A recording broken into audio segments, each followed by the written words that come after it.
우리 옆 사람한테 한번 인사합니다. 예수님의 이름으로 축복합니다. 예수님의 이름으로 축복합니다. 네, 오늘은 하나님의 사랑이라는 제목을 가지고 말씀을 전하려고 합니다.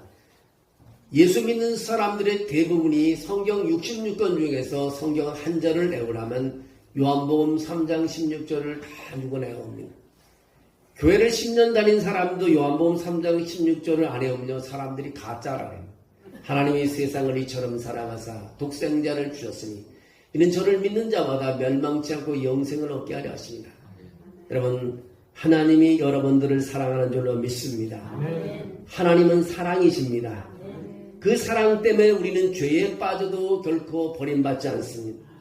우리는 고난과 실패로 결코 실패하지 않습니다. 하나님의 사랑은 끊어짐이 아닌 구원의 확신을 우리에게 주는 것입니다. 왜냐하면 우리에 대한 하나님의 사랑은 강하기 때문인 것입니다.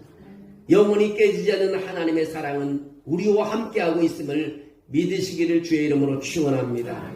오늘 로마서 8장 31절부터 39절까지 말씀, 이 말씀은 가장 높고 고귀한 하나님의 사랑을 말하고 있습니다. 하나님에 대한 사랑은 기독교의 중심입니다. 그래서 God is love라고 많은 곳에 써져 있는데, 고속도로를 타고 가다 보면 고려은단이라는 큰 회사에서 은단을 사랑하는 그런 광고는 하지 않고 God is love라고 큰 간판을 봤습니다. 가슴이 뭉클하더라고요. 자기 회사를 홍보하지 않고 하나님의 사랑을 전하는 그 모습을 봤습니다. 신학자 칼 바르트라는 목사님이 어느 신학교를 방문했습니다. 그는 그곳에서 학생들에게 설교를 했습니다. 설교가 끝난 후 질의응답을 위해 소수의 학생들이 모였습니다. 한 학생이 칼 바르트에게 질문을 합니다. 모든 학생들이 그 말씀이 중요하다고 생각하고 펜을 들고 종이를 꺼내 칼 바르트가 말하는 내용을 받아 적기 위해서 집중했습니다. 신학자 칼 바르트는 그렇게 말합니다. Jesus loves me, this I know, for the Bible tells me so. 무슨 말이냐면 찬송가 563장의 내용을 말하는 것입니다. 예수 사랑하심을 성경에서 배웠네. 날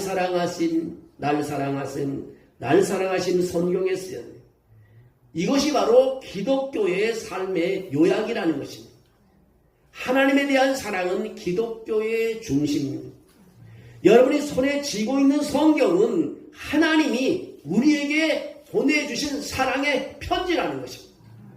오늘 아침 우리는 하나님의 백성을 위한 하나님의 거대하고 놀랍고 깨지지 않는 사랑을 말하려고 합니다.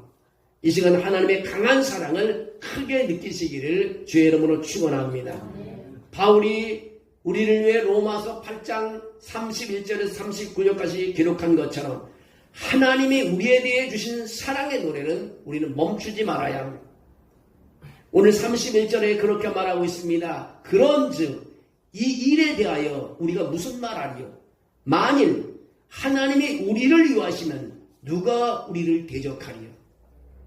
오늘 여기서 만일이라는 단어는 이후로 번역되어야 되는데 이것은 의심의 만일이 아니라 확실의 만일이라는 것입니다. 만일 하나님이 우리를 임하시면 누가 우리를 대적하리요? 하나님은 우리를 위한 분이신 것입니다. 여기서 말하는 우리는 이 땅의 모든 인간을 가리키는 것이 아닙니다. 그의 목적에 따라 부르는 사람들로 명확하게 정의하고 있습니다. 이들은 하나님이 과거에 택하신 사람들이고 하나님이 그의 능력으로 부르신 사람들이며 하나님을 사랑하는 사람들입니다. 다시 말해 이들은 예수 그리스도에 속한 사람들이라는 것입니다. 이들은 하나님을 사랑하는 사람들이며 바로 구원의 확신을 가진 사람들입니다. 그분의 사랑은요 우리를 위한 것인 것입니다. 로마서 8장 26절에 말하고 있습니다. 성령이 우리를 위해 어떻게 하고 계십니까? 여러분 성령님이 우리를 위해서 어떻게 하고 계십니까?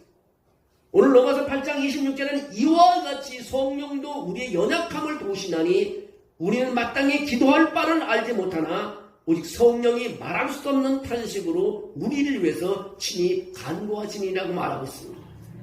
그는 우리를 위해 기도하고 계십니다. 로마서 8장 28절에도 우리가 알거니와 하나님을 사랑하는 자 곧 그의 뜻대로 부르심을 입은 자들에게는 모든 것이 합력하여 선을 이루니라고 말하고 있습니다. 아멘. 하나님은 우리의 선을 위해 믿음의 공동체와 함께하고 있습니다. 우리가 하는 일은 하나님께서 도와주시고 믿음의 사람들이 도와주십니다. 하나님은 우리를 위한 분이시며 34절에 예수님도 우리를 위해 어떻게 기도하시는지를 우리에게 분명히 보여주고 있습니다. 34절에 누가 정죄하리요? 죽으실 뿐 아니라 다시 살아나신 있는 그리스도 예수시니 그는 하나님 우편에 계신 자요. 뭡니까? 우리를 위하여 간구하시는 자니라고 말씀하고 있습니다. 성부 하나님, 성자 하나님, 성령 하나님은 삼위일체 하나님은 우리를 향하고 있습니다. 이것이 바로 예수님께 속한 사람들이 경험하는 하나님의 사랑인 것입니다. 오늘 하나님이 우리를 사랑하고 하나님을 우리한 분이라면 그것이 우리에게 어떤 의미 있는지 생각해 보려고 합니다. 하나님은 우리를 위한 분이기 때문에 우리는 결코 심판받지 않습니다. 하나님이 우리의 편이라면 하나님이 우리를 결코 심판하지 않습니다. 기독교인의 삶에서 자주 묻는 질문 중에 하나는 목사님, 내 구원이 취소될 수 있을까요? 내가 죄를 지으면 어떻게 될까요?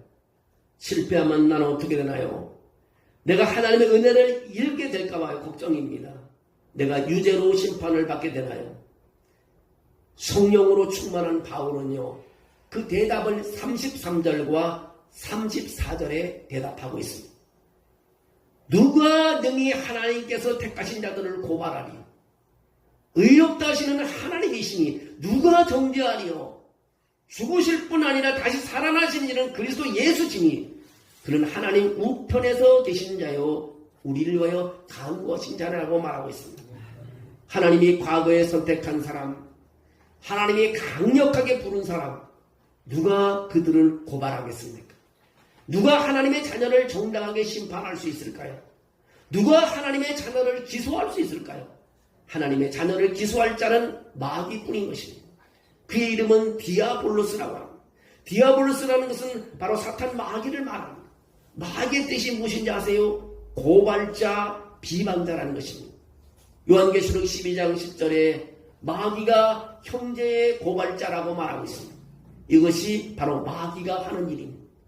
그는 우리의 삶에서 지은 죄를 하나님 앞에 가져와서 하나님의 자녀가 될 자가 없다고 말하는 것입니다. 그러나 마귀가 이러한 일을 하나님 앞에 제기하여 우리가 심판받을 수 있다고 생각하는 것은 틀린 것입니다. 하나님은 우리를 내려다볼 때 우리 죄를 보지 않습니다. 그는 우리 안에 계시는 예수님을 보고 계신 것입니다. 예수님은 이미 우리의 모든 죄를 대해 비용을 지불했습니다. 그러므로 마귀는 우리를 심판할 수 없습니다. 하나님의 사랑에서 끊을 수도 없습니다. 우리가 고난주간 40일 동안 배웠던 성경 구절이 있잖아요. 내가 그리스도와 함께 십자가에 못 박혔나니 그는 이제는 내가 사는 것이 아니고 오직 내 안에 그리스도께서 사신 것이다. 이제 내가 육체 가운데 사는 것은 나를 사랑하사 나를 위하여 자기 몸을 버리신 하나님의 아들을 믿는 믿음 안에서 사는 것이라고 했습니다. 여러분, 우리 안에는 예수 그리스도가 있는 줄로 믿습니다. 아버지가 아들과 함께 유명 식당에 갔습니다. 맛있게 음식을 먹었습니다.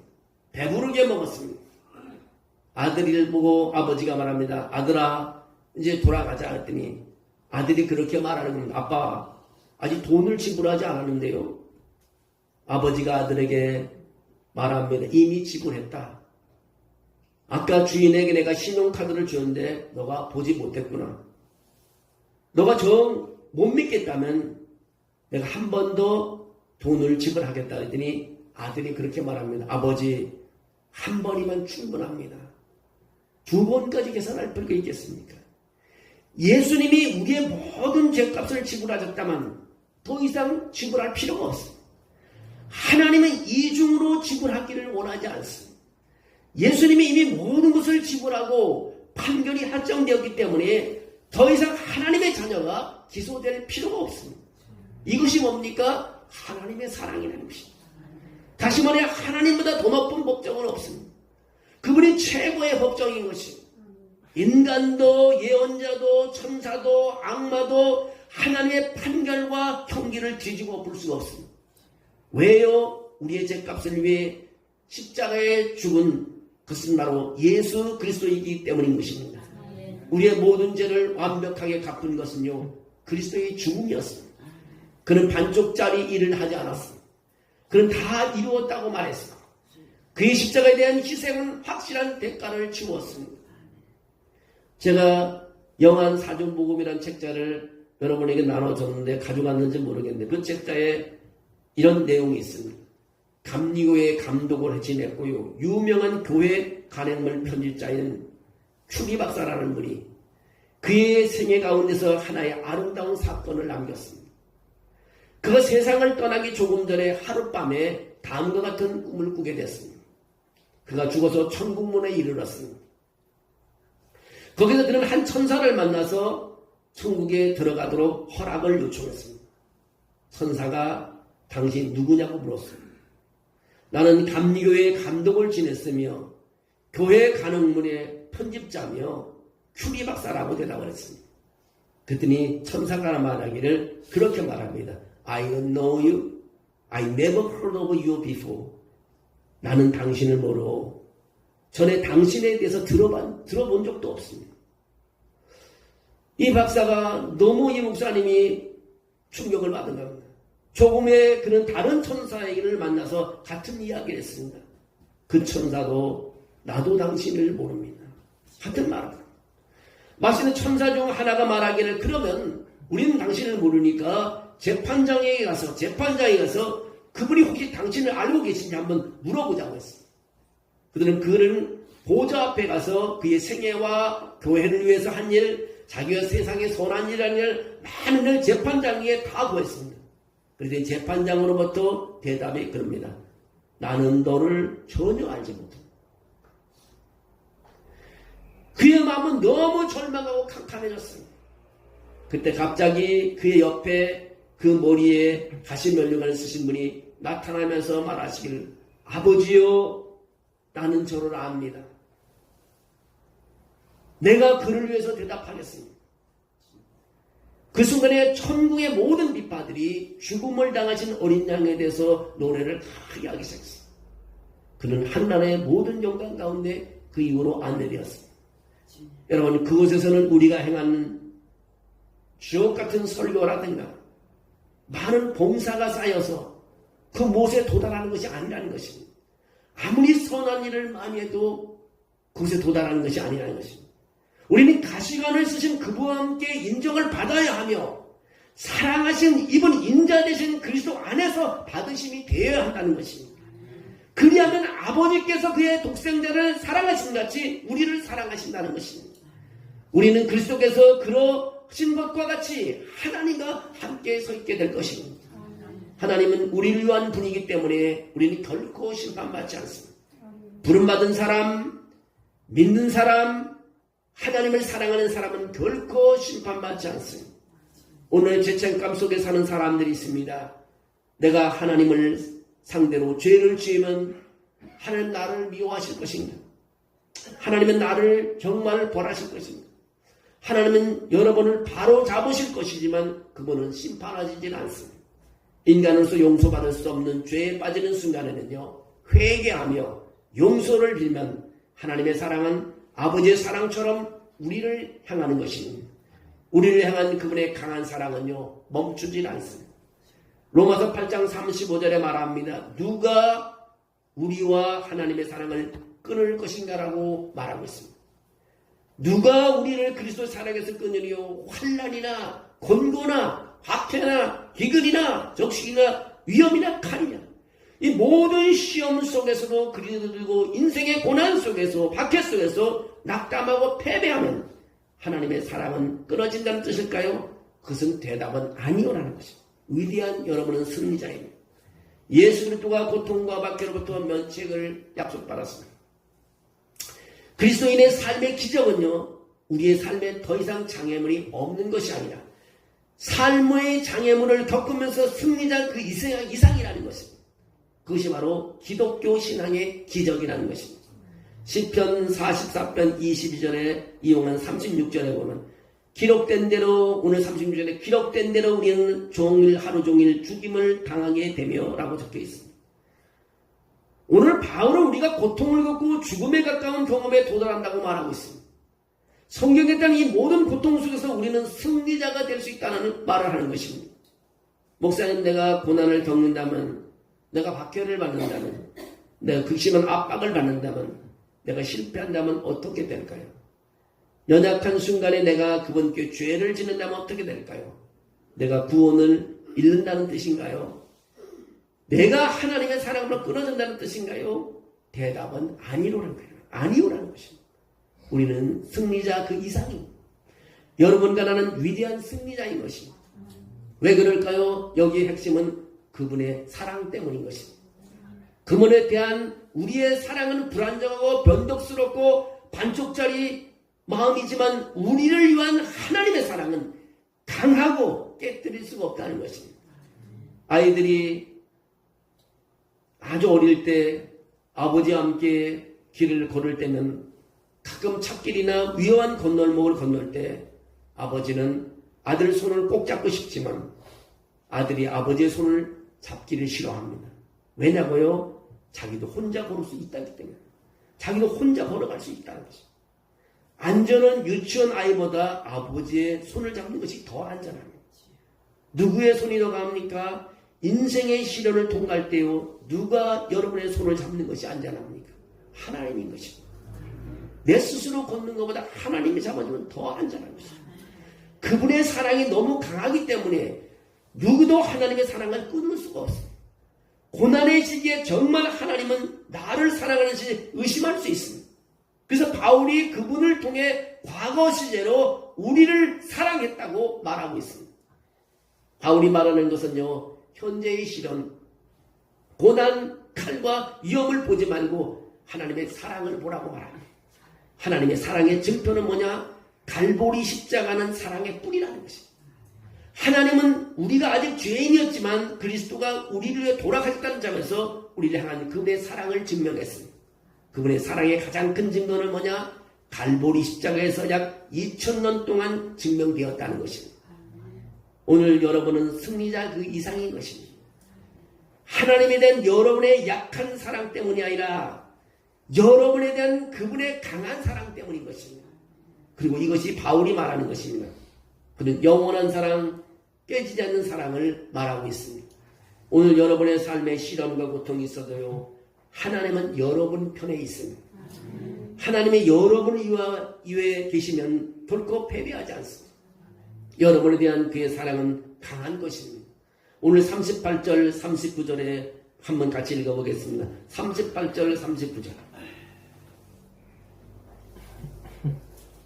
내가 확신하노니 사망이나 생명이나 천사들이나 권세자들이나 현재일이나 장래일이나 능력이나 높음이나 깊음이나 다른 어떤 피조물이라도 우리를 우리 주 그리스도 예수 안에 있는 하나님의 사랑에서 끊을 수 없으리라.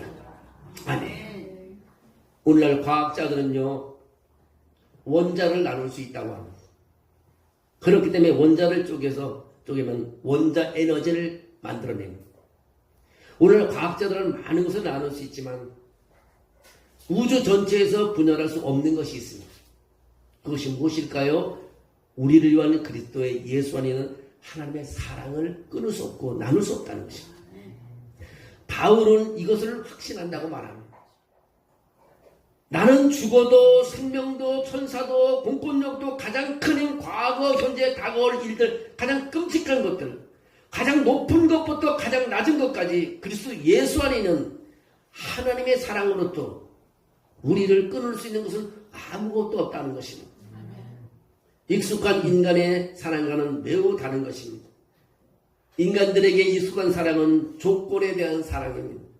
하지만 하나님에 대한 사랑은 이 세상 밖에 있습니다. 그것은 강하고 풍요로우며 에레미야가 말한 대로 영원한 사랑인 것입니다. 멈출 수 없고요, 완전하고요, 결코 사라지지 아니하는 그런 사랑입니다.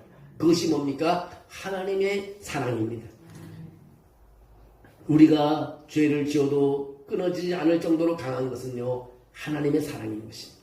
하나님의 사랑, 강하고 변하지 않는 영원한 사랑인 것입니다.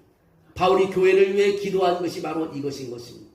에베소서에서의 바울은 그리스도 예수 안에 있는 하나님의 사랑의 높이와 하나님의 사랑의 깊이와 하나님의 사랑의 너비와 하나님의 사랑의 길이를 여러분이 알기를 기도를 했습니다. 목사님, 하나님의 사랑이 저에게도 어떤 도움이 될까요?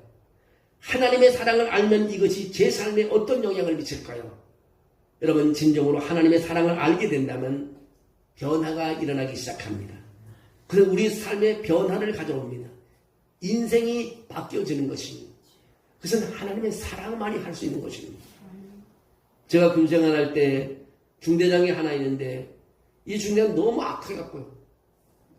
작업 나가면 좀 제대로 안 하면 삽자루를 그냥 던져버립니다. 꽃갱이를 던져버려요. 그래서 작업하면서 항상 중대장을 보면서 언제 꽃갱이 날아올지 모릅니까? 근데 그 부인이 오늘 교회를 나오더라고요. 부인이 남편을 전도했습니다. 남편이 나와서 하나님의 사랑을 경험하고서는 삽자루가 날아가는 게 아닙니다. 와서 안아주고 칭찬해주고 뭐 힘든 일이 없냐고. 야, 내 그거 보고요. 세상의 변해도 저렇게 변할 수가 없다. 악마가 어떻게 천사를 변할 수가 있냐.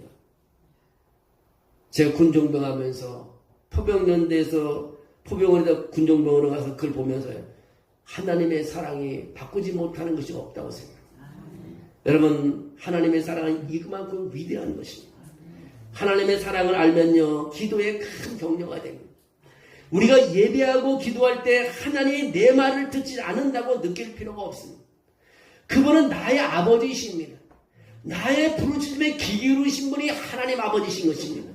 아바 아버지여 내 죄를 회개하오니 용서해 주세요라고 기도할 때 하나님은 매우 기뻐하십니다.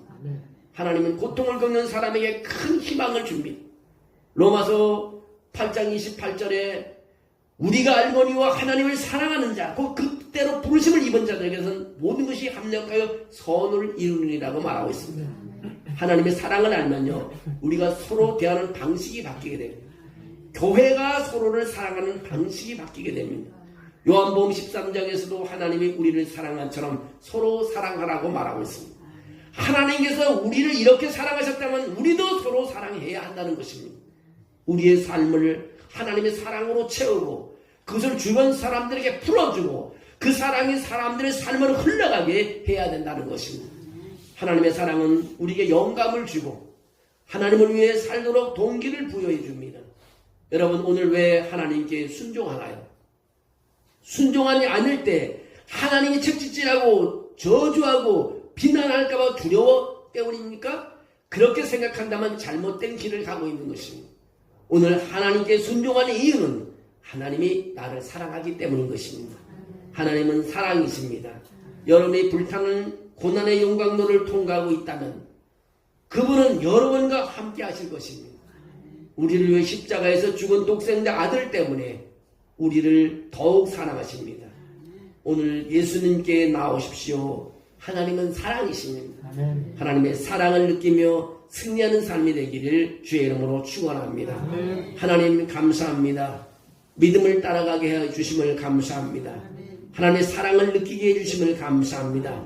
주님의 사랑받고 사랑을 전하는 하나님의 사람이 되게 도와주시옵소서. 하나님의 사랑으로 구원받은 것을 확신히 믿습니다. 내가 아버지 구원의 문제에 대해서 갈등하지 않게 도와주시옵소서. 하나님께서 아들을 주기까지 우리를 사랑해 주소 구원시켜 주심을 감사합니다. 나를 사랑해 주심을 감사합니다. 내가 하나님의 사랑을 외칠 수 있게 도와주심을 감사합니다. 우리 교회가 하나님의 사랑으로 승리하는 교회가 되게 도와주시옵소서. 우리의 가정들이 하나님의 사랑으로 아버지 하나님 행복해지게 도와주시옵소서. 내가 나가는 직장에도 하나님의 사랑으로 변화되는 역사가 있게 도와주시옵소서. 하나님의 사랑으로 영광 돌리는 우리 삶이 될 줄 믿사옵고 예수님의 이름으로 기도하옵나이다. 아멘.